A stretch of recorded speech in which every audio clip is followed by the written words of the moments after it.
Haleluya, ninakusalimu sana mtu wa Mungu. Karibu tuweze kujifunza neno la Mungu katika kitabu cha Marko sura ya 5 mstari wa kwanza. Itasoma hapo kitabu cha Marko sura ya 5 mstari wa kwanza. Walikwenda ng'ambo ya ziwa, wakafika katika nchi ya Wagerasi.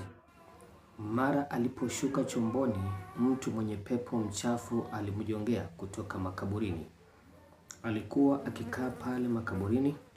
Hakupatikana mtu aliyeweza kumfunga hata kwa minyororo, kwa maana walimfunga mara nyingi kwa pingu na minyororo, lakini kila mara alizikata pingu na minyororo ya miguu, na hakuwepo mtu aliyeweza kumzuia.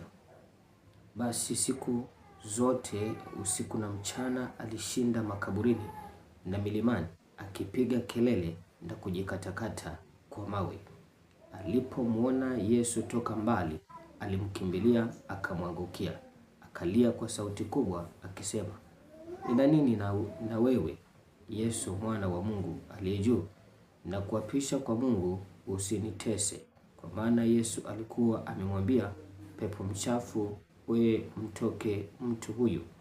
Akamuuliza, "Jina lako nani?" Naye akamjibu, "Jina langu ni Jeshi, kwa kuwa watu wengi." Akamsihi asiwafukuze katika nchi ile. Jambo ambalo nataka uweze kusema na wewe jioni ya siku ya leo, kuhusiana na kitabu ambacho tumesoma cha Marko sura ya 5. Nazungumzia mtu wa Gerasi ambaye aliteswa na pepo wabaya. Maandiko yanasema kwamba wale pepo wabaya walimtesa, walimfukuza na kumpeleka makaburini na milimani, na huko alikuwa akijikatakata. Na watu wengi, ama niseme baadhi ya watu katika mji ule, walimhurumia Mgerasi kwa hali aliyopitia.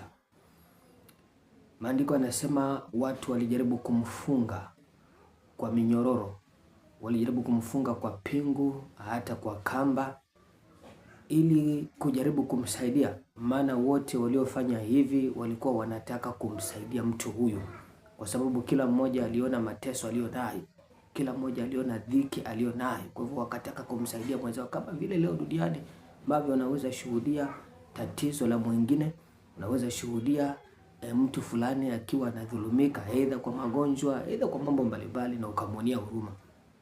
Ndivyo na watu wakati ule walivyomhurumia mtu yule wa Gerasi.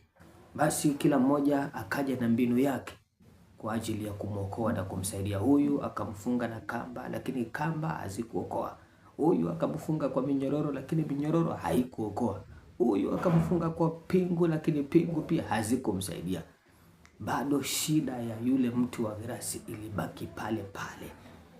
Lakini siku ilipofika, basi mtu yule alifunguliwa. Maandiko yanasema alimuona Yesu Kristo kwa mbali, na alipomuona Yesu Kristo alimkimbilia, na alipomkimbilia, maandiko yanasema alienda na kusujudu mbele za Yesu Kristo, na yule pepo akaanza kuzungumza toka ndani ya yule mtu, na hapo ndipo alipofunguliwa mtu wa Gerasi. Mimi nina jambo tu siku ya leo dogo, lakini ambalo linaweza kukusaidia.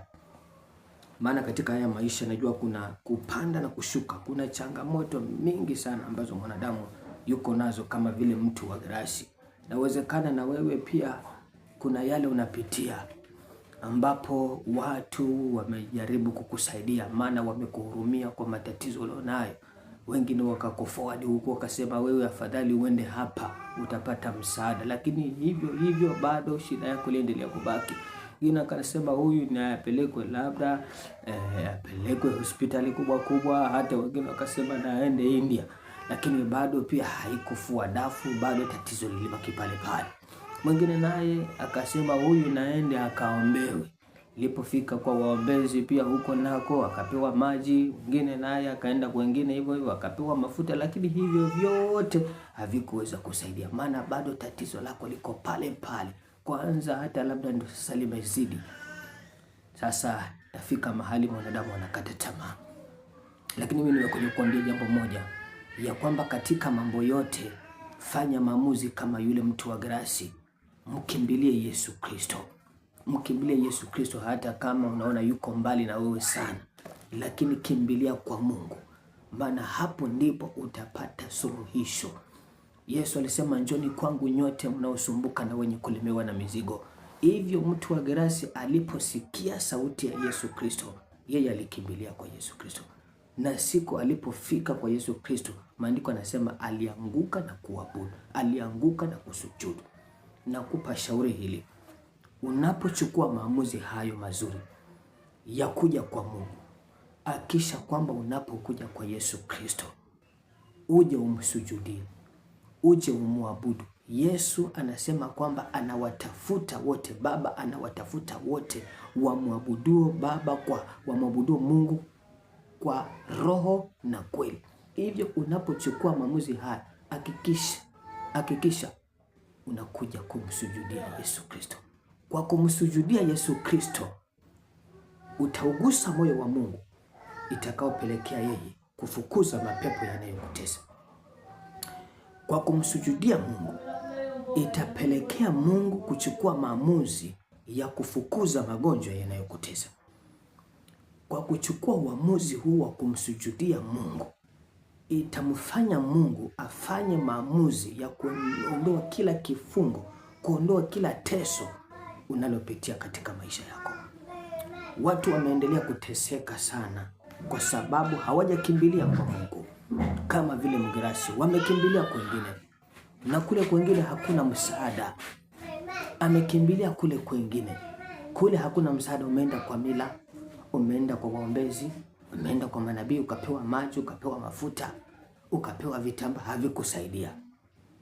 Ukakimbilia hospitali, pesa zimekwenda. Ukaenda kwa waganga, pesa zikakwenda, lakini bado tatizo lako lilikuwa pale pale. Suluhisho ni hili. Suluhisho ni umwamini Yesu Kristo. Kimbilia kwa Yesu kama Mgerasi. Ngoja nikugusie tena mahali hapa. Maandiko yanasema hivi, mstari wa 5, basi siku zote usiku na mchana alishinda makaburini na milimani, akipiga kelele na kujikatakata kwa mawe. Alipomwona Yesu toka mbali, alimkimbilia akamwangukia, akalia kwa sauti kubwa akisema, nina nini na wewe, Yesu mwana wa Mungu aliye juu? Kwa hivyo yeye alipomwona Yesu Kristo, maandiko yanasema aliteswa sana usiku na mchana akijikatakata kwa mawe huko milimani. Lakini siku alipomwona Yesu Kristo, alikimbilia kwa Yesu. Alipokimbilia kwa Yesu na kumsujudia Mungu, maandiko yanasema lile pepo lilianza kuzungumza ndani yake na kupiga kelele kusema, nina nini na wewe mwana wa Adamu? Kuzungumza mengi. Lakini hapo ndipo ilipokuwa mwanzo wa huyu mtu kufunguliwa. Maana ukisoma hapo chini maandiko yanasema Yesu Kristo aliyafukuza yale mapepo kutoka ndani ya yule mtu. Na siku yale mapepo yalipotoka huyo mtu, ndipo sasa uzima ulipatikana katika maisha yake. Hivi ninakuambia mtu wa Mungu, ya kwamba kwa shida na matatizo ambayo umepitia katika maisha yako, aidha ni magonjwa, aidha ni masumbufu ya maisha, shida mbalimbali, umejaribu, miaka imesonga, ukajaribu hapa hukufanikiwa, ukajaribu pale hukufanikiwa, ukajaribu kule hukufanikiwa, mimi nakupa shauri, kimbilia kwa Yesu kama alivyofanya Mgerasi. Maana ukikimbilia kwa Yesu, hapo ndipo utapona. Mtu ambaye ana uwezo wa kukuondolea shida yako ni Yesu Kristo. Sio maji ya mitume, sio mafuta ya manabii, sio vitambaa, sio vifagio, si kwa waganga. Hospitali pia labda umeenda, lakini pia bado hujapata suluhu. Kimbilia kwa Yesu. Yeye ndiye mwenye uwezo wa kukuondolea matatizo ulio nayo. Yeye ndiye mwenye uwezo wa kukupa uzima. Anasema mimi ndimi njia, kweli na uzima. Kwa hivyo uzima unapatikana kwa Yesu Kristo. Unaweza kuwa umepoteza muda wako mwingi kwenda huku na kule, umepoteza pesa, umepoteza mali, hujafanikiwa, lakini sasa nakupa shauri ya kwamba njoo kwa Yesu Kristo. Alafu ukija kwa Yesu uwe makini katika kushika amri zake Mungu, maana kumsujudia Mungu kama vile Mgerasi ni kule kukubaliana na neno lake Bwana Mungu.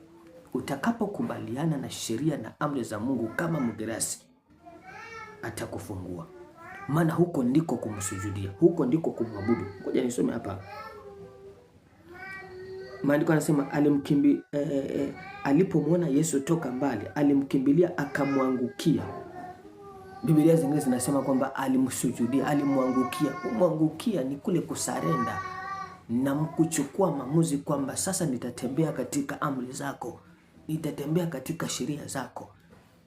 Utakapochukua maamuzi hayo, nimekwambia hayo maamuzi utakayochukua ndio yatakayomfanya Mungu achukue uamuzi wa kukondolea shida hiyo nayo. Uamuzi utakaochukua ya kuhakikisha kwamba utatembea katika amri za Mungu ndio utakaopelekea Mungu achukue hatua ya kukondolea msiba wa magonjwa ulionao, matatizo ulionayo. Mungu ataondoa katika maisha yako. Kwa hivyo fanya maamuzi, mtu wa Mungu. Yesu anakupenda. Yesu hajapenda uteseke hivyo. Yesu hajataka uhangaike namna hiyo.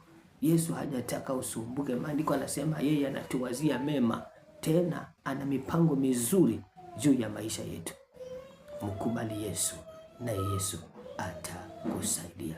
Ubarikiwe sana mtu wa Mungu unapochukua maamuzi ya kumfuata Mungu. Mungu akubariki. Amen.